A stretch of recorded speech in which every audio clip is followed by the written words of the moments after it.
Other governments are sounding the alarm. Panama's foreign minister said that as many as 60,000, mostly Haitian migrants, are set to move north to the US. Joining me now is Chad Wolf, former acting Secretary of Homeland Security. Chad, thanks for joining me.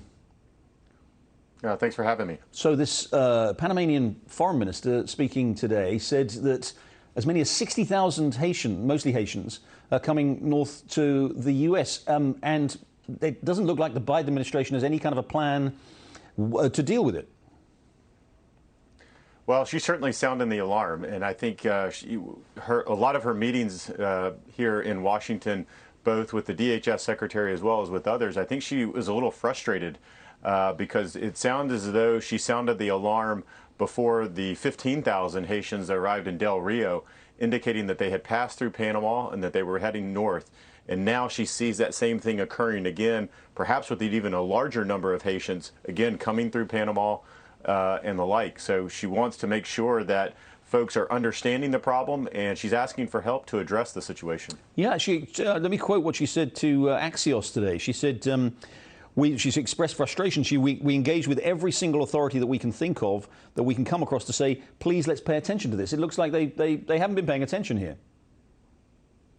Well, I think that's right, and I think that cuts against a lot of what the administration has been saying, that the 14 or 15,000 Haitians that showed up in Del Rio really showed up out of surprise, that they were unaware that that large number were crossing the border there in Del Rio, and it caught them by surprise. And I think what you're hearing from the foreign minister of Panama is that's not correct, that she sounded the alarm, she gave them a heads up.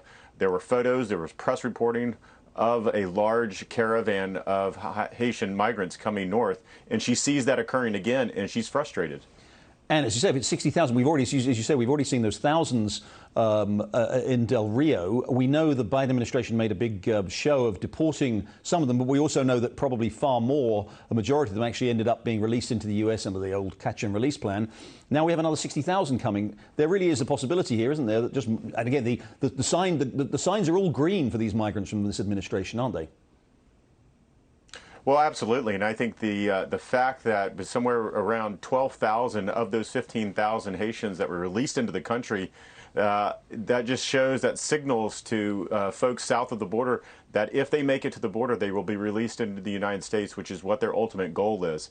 That very few of them are actually being deported or removed back to their home country. So absolutely, it's a green light, and that's why you see them moving up.